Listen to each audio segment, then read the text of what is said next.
Jones, Mayor of Doncaster, and I'd like to welcome you all to today's meeting. Before we commence proceedings, I would like to outline domestic arrangements for the meeting. We are not expecting a fire practice today. If the alarm sounds, please leave the building and congregate the other side of the water in front of Cath. This meeting will be recorded and published in the Council's website. By entering the Council chamber, you are accepting that you will be recorded and your images will be retained and broadcast by the Council.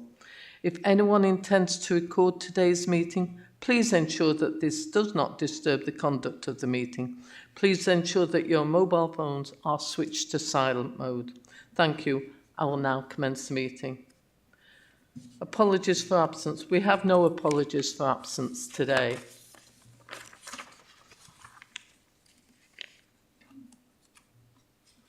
We move on to the next item, which is exclusion of the public and press. There are no items on the agenda where the public and press are to be excluded. Is that agreed? Agreed. Item 3, public statements and questions. We have no public questions or statements. Item 4, declarations of interest. Are there any declarations of interest, please? Item 5, decision records from the meeting held 10th of September 2025. These have been previously circulated and are for noting only. Agreed? Agreed. Item 6, updates to medium-term financial statement 26-27 to 28-29.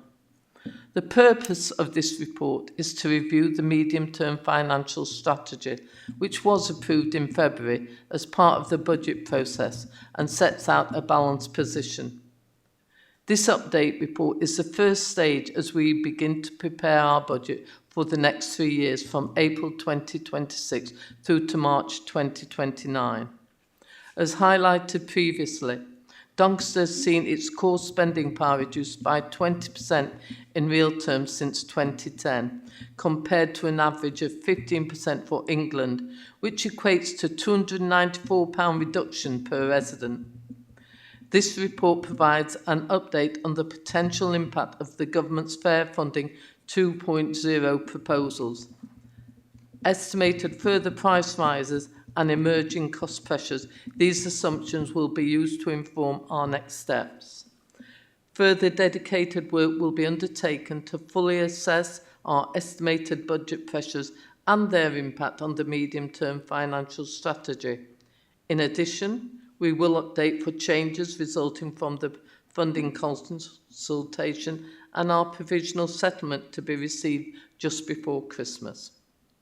We will also be considering the feedback from our big neighbourhood conversation, which closed at the end of September, and this will feed into the halfway point and refresh our Team Doncaster 10-year borough strategy.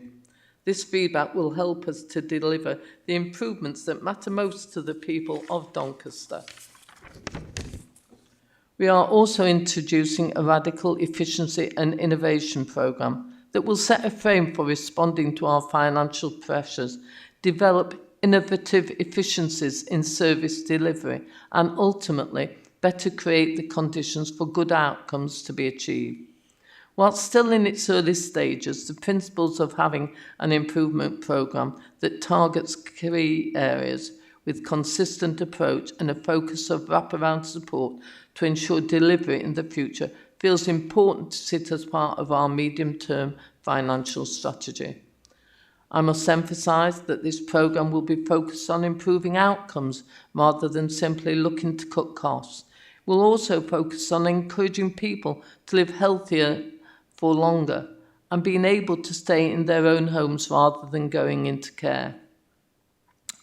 70% of council spending is on adults and children's services, and this is likely to increase further in years to come due to our ageing population and rising costs for complex children's services, including SEND. We are expecting to see increased funding from government.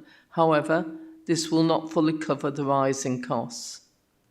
There will, of course, be difficult decisions to make. However, we are a financially well-managed council with the lowest council tax in Yorkshire and one of the lowest across the country. Thank you. I will now ask Cabinet members to indicate by raising their hand if they wish to ask questions in relation to this item. Yeah, please. Thank you, Mayor. I welcome this report. As we all know, the financial landscape for local government continues to shift, and Doncaster is no exception. Despite the challenges we face, from inflationary pressures to rising demands in adult social care and children's services, I am proud to say that our strategy remains focused, balanced and ambitious. We are not standing still. With the launch of our Radical Efficiency and Innovation Programme, a bold initiative designed to rethink how we deliver services. This programme will focus on areas where demand, cost and public perception intersect, and it will build on our Thrive model and an exciting opportunities presented by the Neighbourhood Health Trailblazer. Thank you. Colleagues, anyone else that wishes to speak? I think the medium-term financial strategy is always the right way to go. We're delighted to see that we continually update and look at different ways of bringing about improvements so we deliver the most efficient and effective services we can for our people, our businesses and our residents of Doncaster. So, with no one else wishing to speak, is there a proposal to agree the recommendations as set out in the report at paragraph 6? Chair. Is it seconded? Seconded. Therefore, the recommendations are agreed. Thank you. We now move on to item 7, which is Secure Tenancy Agreement Review 2025. I'll ask the Deputy Mayor, Councillor Glyn Jones, to introduce this item. Yes, thank you, Mayor. Colleagues, before us today we have a report and a set of background papers setting out a review and proposed amendments to the Secure Tenancy Agreement for City of Doncaster Council secure tenancies. The Secure Tenancy Agreement is a legal agreement between City of Doncaster Council and all secure tenants across the borough. The agreement applies to all City of Doncaster housing stock, currently standing at 19,800 dwellings. St Ledger Homes is our arm's-length management organisation set up to manage the council's housing stock, and St Ledger Homes have led on the review of the Secure Tenancy Agreement on behalf of CDC. The Secure Tenancy Agreement follows the recent review and agreement by this council of the CDC tenancy strategy and ensures the tenancy strategy is delivered by way of the types of tenancy allocated by the council and the way that these are managed. St Ledger Homes, on behalf of the council, will allocate secure lifetime tenancies with a 12-month introductory period, with the exception of large properties with 4 or more bedrooms, which will be allocated on a 5-year fixed-term tenancy as per the Council's tenancy agreement. The current tenancy agreement was last reviewed in 2017 and will require updating with legislation, along with reviewing the tenancy conditions and responsibility for tenants.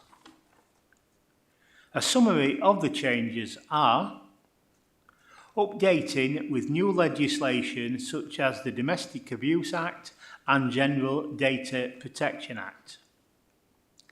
Increased emphasis on enforcement, particularly regarding no access and abuse towards staff. Increased emphasis on recharges to tenants.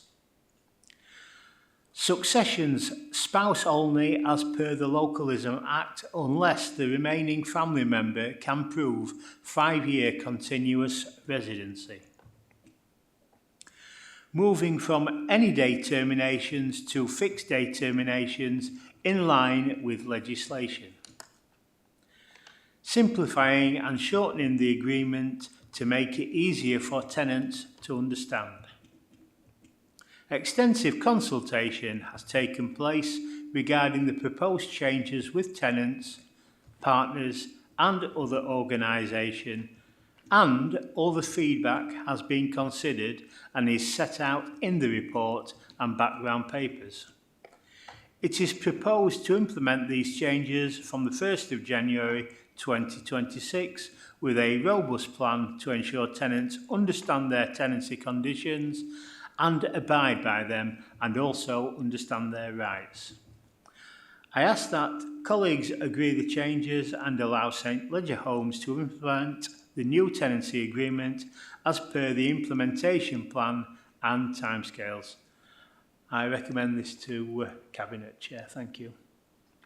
Thank you. Colleagues, any comments?